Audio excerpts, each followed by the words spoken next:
اللہ یا ربی یا اللہ یا اللہ یا اللہ۔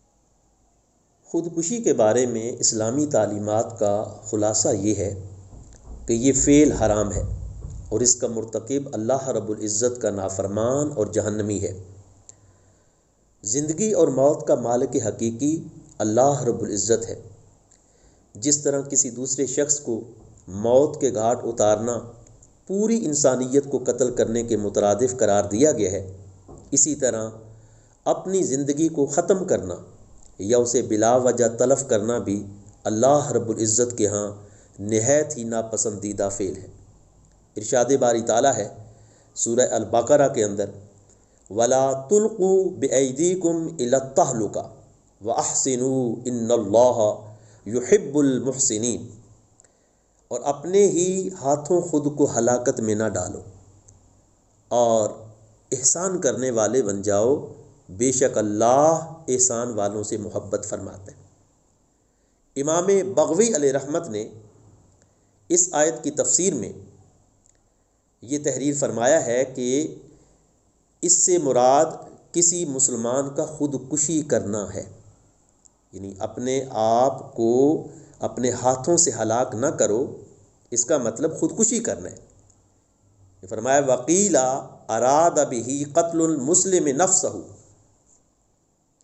اور قرآن مجید سورہ نساء کے اندر اللہ رب العزت نے ارشاد فرمایا ولا تقتلوا انفسکم، اور اپنی جانوں کو مت ہلاک کرو۔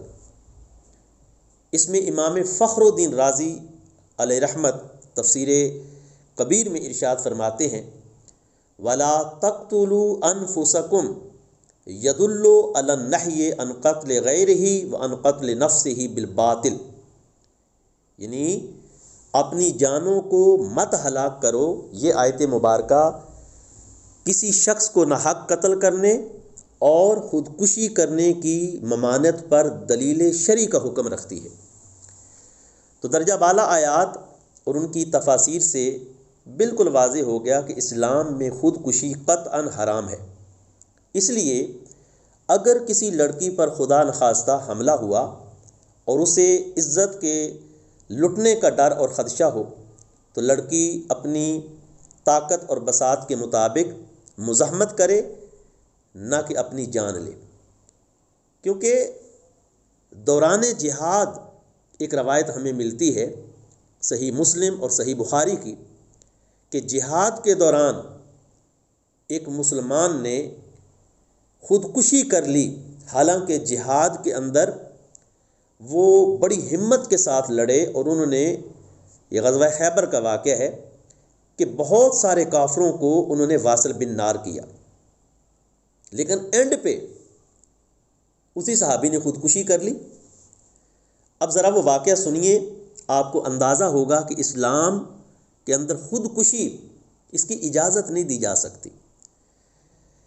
غزوہ خیبر میں حضور نبی کریم صلی اللہ علیہ وسلم اور مشرکین کا آمنا سامنا ہوا، فریقین میں خوب لڑائی ہوئی، پھر شام کے وقت ہر فریق اپنے لشکر کی جانب واپس لوٹ گیا۔ پس مسلمانوں میں ایک ایسا آدمی بھی تھا جس نے بہت سارے کفار کو موت کے گھاٹ اتارا تھا۔ لوگوں نے کہا یا رسول اللہ صلی اللہ علیہ وسلم، آج جتنا کام فلاں نے دکھایا ہے اتنا اور کسی نے نہیں کیا۔ آپ صلی اللہ علیہ وسلم نے فرمایا وہ تو جہنمی ہے۔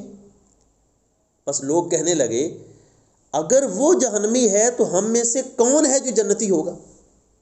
مسلمانوں سے ایک آدمی کہنے لگا کیونکہ رسول اللہ صلی اللہ علیہ وسلم نے فرمایا کہ یہ جہنمی ہے، تو میں صورتحال کا جائزہ لوں گا اور اس غرض کے لیے میں آخر تک ان کے ساتھ چلوں گا، یہاں تک کہ وہ آدمی زخمی ہو گیا۔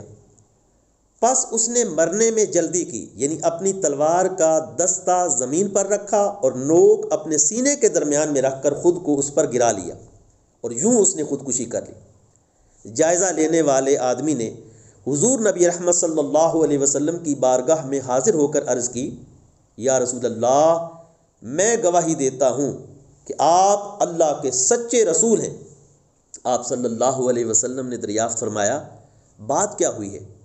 اس شخص نے سارا واقعہ عرض کر دیا۔ پس آپ صلی اللہ علیہ وسلم نے فرمایا بے شک ایک آدمی جنتیوں جیسے عمل کرتا رہتا ہے جیسا کہ لوگ دیکھتے ہیں، لیکن در حقیقت وہ جہنمی ہوتا ہے، اور بسا اوقات ایسا ہوتا ہے کہ لوگوں کے دیکھنے میں وہ جہنمیوں جیسے کام کرتا ہے لیکن در حقیقت وہ جنتی ہوتا ہے۔ یہ صحیح بخاری اور صحیح مسلم کے اندر کتاب المغازی کے اندر یہ روایت موجود ہے۔ تو اس حدیث پاک میں آقا علیہ السلام نے واضح طور پر فرما دیا کہ مشکلات کا مقابلہ کرنا جنتیوں والا اور مشکلات میں خودکشی کر لینا جہنمیوں والا کام ہے۔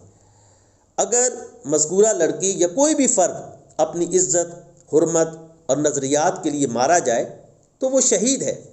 اس بارے میں بھی حدیث مبارکہ مسند امام احمد بن حنبل کے اندر موجود ہے۔ نبی کریم صلی اللہ علیہ وآلہ وسلم نے ارشاد فرمایا من قتل دون مالہ فہو شہید ومن قتل دون اہلہ او دون دمہ او دون دینہ فہو شہید، کہ نبی کریم صلی اللہ علیہ وسلم نے فرمایا جو اپنے مال کی حفاظت کرنے کے باعث قتل کر دیا جائے تو وہ بھی شہید ہے، جو اپنی بیوی، اپنے خون اور اپنے دین کی حفاظت کرنے کے باعث قتل کر دیا جائے تو وہ بھی شہید ہے۔ اگر کوئی فرد اپنے اہل خانہ، اپنی جان اور دین کے تحفظ میں اپنی جان سے ہاتھ دھو بیٹھے تو وہ شہید کہلائے گا۔ تو پھر کوئی وجہ نہیں کہ عورت اپنی عزت کی حفاظت کرتے ہوئے مزاحمت میں ماری جائے تو اس کو بھی مرتبہ شہادت نصیب ہوگا، لیکن اس کے لیے خودکشی کرنے کی بالکل بھی اجازت نہیں۔ اسلام خودکشی کی نہیں، اسلام حکم دیتا ہے جان کو بچانے کی۔ آپ پورا قرآن پڑھیے، جہاں پر انسانی جان جانے کا خدشہ ہے وہاں پر اللہ رب العزت نے مردار کے کھانے کا بھی حکم دیا ہے۔ اور فقہ کا بھی ایک مسلمہ اصول ہے کہ اگر کوئی آدمی نابینا ہے اور آپ نماز پڑھ رہے ہیں اور دوران نماز آپ کو پتہ چلتا ہے کہ یہ بندہ کسی غلط سائڈ پہ جا رہا ہے، ٹریفک کے نیچے آ جائے گا، یہ سامنے کنواں ہے اس میں گر کر ہلاک ہو جائے گا، تو آپ اپنی نماز توڑ دیں اور اس مرنے والے کو بچا لیں۔ تو پورے کا پورا دین، قرآن، حدیث ہمیں یہی درس دیتا ہے کہ ہمیں جان کو بچانا ہے، نہ کسی کی جان لینی ہے، نہ اپنی جان جو ہے اس کو ضائع کرنا ہے۔ انتہائی مشکل ترین لمحات کے اندر ہمیں صبر کا دامن مضبوطی سے پکڑے رکھنا ہے، اور اگر عورت کو عزت جانے کا خدشہ ہے، مزاحمت کرے گی، ماری جائے گی تو شہید ہوگی۔ اپنی جتنی اس کی بساط ہے اس کے مطابق وہ کوشش کرے، اس سے زیادہ اس سے پوچھ پکڑ نہیں ہوگی۔